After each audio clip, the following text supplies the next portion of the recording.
명예전당 게임이 오늘 한국 시간으로 9시쯤 진행이 됐는데, 그 전에 중계를 하기 전에 그냥 뉴스 같은 거 보고 오늘 명예전당 헌액자들을 기리는 날이니까 로저 크레이의 필름을 좀 보고 있었거든요. 야, 그런데 갑자기 이 뉴스가 나오네. 디트로이트 라이언스가 러닝백 자미르 깁스에게 3년 계약 연장을 체결을 했습니다. 그 규모가 무려 3년 6,750만 달러, 연평균 2,250만 달러에 달하는 규모 계약이라고 할 수가 있겠습니다. 이 계약으로 깁스는 NFL에서 가장 많은 연봉을 받는 러닝백이 됐죠. 그래서 이 계약을 통해서 디트로이트 라이언스는 향후 오펜스의 중심을 누구에게 맡길 것인지 선언하는 그런 계약을 체결했다라는 생각이 들고 있습니다. 자미르 깁스의 나이는 24세고요. 굉장히 젊은 러닝백 중 한 명이라고 할 수가 있겠습니다. 자미르 깁스 같은 경우에는 드래프트에서 지명된 이후에 3시즌 연속으로 프로볼에 선정이 됐죠. 첫 3시즌 동안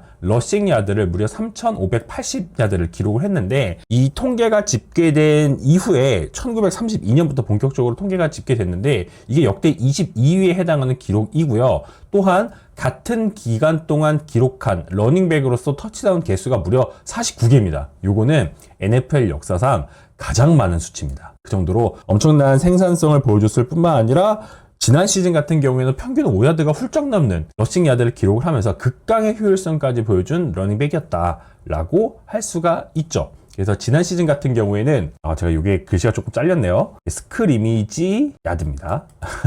지난 시즌 같은 경우에는 디트로이트 라이언스가 9승 8패를 기록하면서 플레이오프에 진출하지 못했죠. 하지만 자미르 깁스의 생산성은 흔들리지 않았습니다. 그래서 지난 시즌 스크리미지 야드가 1839야드로 리그에서 5위에 해당하는 수치, 그리고 터치다운도 무려 18개나 기록을 하면서 리그 2위에 해당하는 성적을 보여줬습니다. 그래서 팀 성적과 무관하게 리그 최정상급 플레이메이커로서 가치를 입증한 자미르 깁스라고 할 수가 있죠. 깁스 같은 경우에는 디트로이트 팬들은 잘 아시겠지만 할머니랑 막 노숙 생활을 했던 적도 있거든요.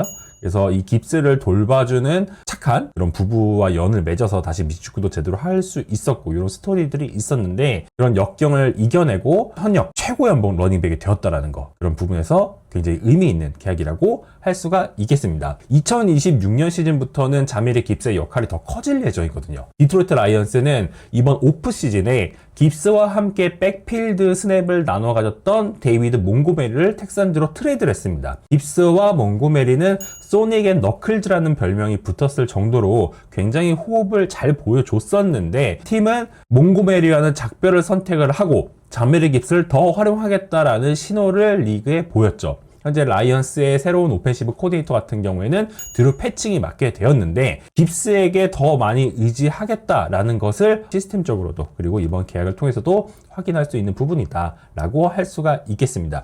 계약 시점 자체도 굉장히 재밌거든요. 깁스는 제가 여러 차례 방송에서 말씀드렸지만 트레이닝 캠프에 참가는 하지 않는, 구단 시설 내에는 들어왔지만 본격적인 팀드릴 같은 것은 참여하지 않는 홀드인을 이어나갔습니다. 그러면서 6차례 연속 팀 훈련에 빠졌었죠. 하지만 애틀랜타 팰건스가 비잔 로빈슨과 3년짜리 막대한 계약을 체결하고 나서 그 직후에 깁스는 팀과 협상을 마무리했고요. 리그 최고 러닝백 시장의 새로운 기준도 세웠습니다. 러닝백에 사실 대형 계약을 주는 것은 언제나 위험을 동반을 하죠. 포지션 특성상 충돌 빈도가 굉장히 높고 전성기가 짧다라는 인식이 강하기 때문입니다. 하지만 깁스는 일반적인 러닝백들과는 조금 다르죠. 터치 자체가 엄청나게 많은 러닝백이 아니었습니다. 굉장히 뛰어난 생산성을 기록했음에도 불구하고 한 시즌에 러싱 시도가 250회가 넘은 적이 없었거든요. 그만큼 상대 디펜스와 강한 충돌을 반복적으로 하는 빈도 자체가 적었다는 것입니다.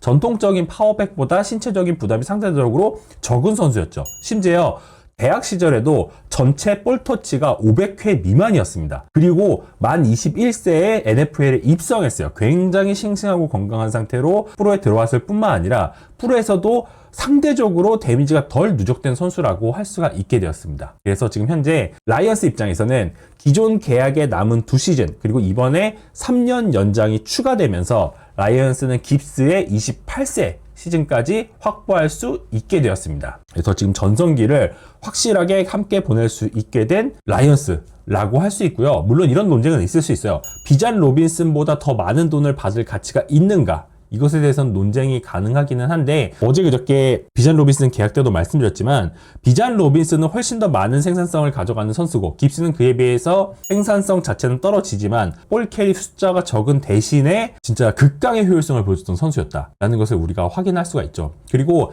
현재 NFL에서는 뭐 패스를 하는 선수든 러싱을 하는 선수든 통계 모델을 구축을 합니다. 그래서 예상되는 플레이, 기대치 대비의 러싱 야드를 얼마나 획득하는가 또는 기대치에 비해서 얼마나 많은 패스 성공률을 만들어내는가 이런 고급 통계 모델을 통해서 쿼터백 또는 러닝백의 능력을, 효율성을 평가하는 그런 가치 모델들이 있거든요. 근데 그 모델을 기준으로 했을 때 깁스가 확실히 비전 로빈슨보다 좋은 모습을 보여주는 부분이 많았습니다. 특히 기대치 대비 리시빙 야드 역시도 깁스가 더 좋은 모습을 보여줬었거든요. 그래서 조금 더 효율성을 중시하시는 분들에게는 자미리 깁스가 더 좋은 선수다라고 평가를 하시는 분들이 계실 수 있고요. 조금 더 생산적인 측면, 팀을 이끄는 리더로서의 능력을 좀 더 부각하시는 분들에게는 비전 로빈슨이 더 좋은 선수다. 그렇기 때문에 로빈슨이 더 돈을 많이 받아야 된다라고 말씀하시는 분들이 계실 수 있습니다. 하지만 비전 로빈슨의 계약과 자미리 깁스의 계약은 거의 비슷하거든요. 다만 비전 로빈슨이 먼저 기준점을 잡았기 때문에 자미리 깁스가 조금 더 많은 돈을 받은 케이스다라고 받아들여 주시면 좋을 것 같습니다.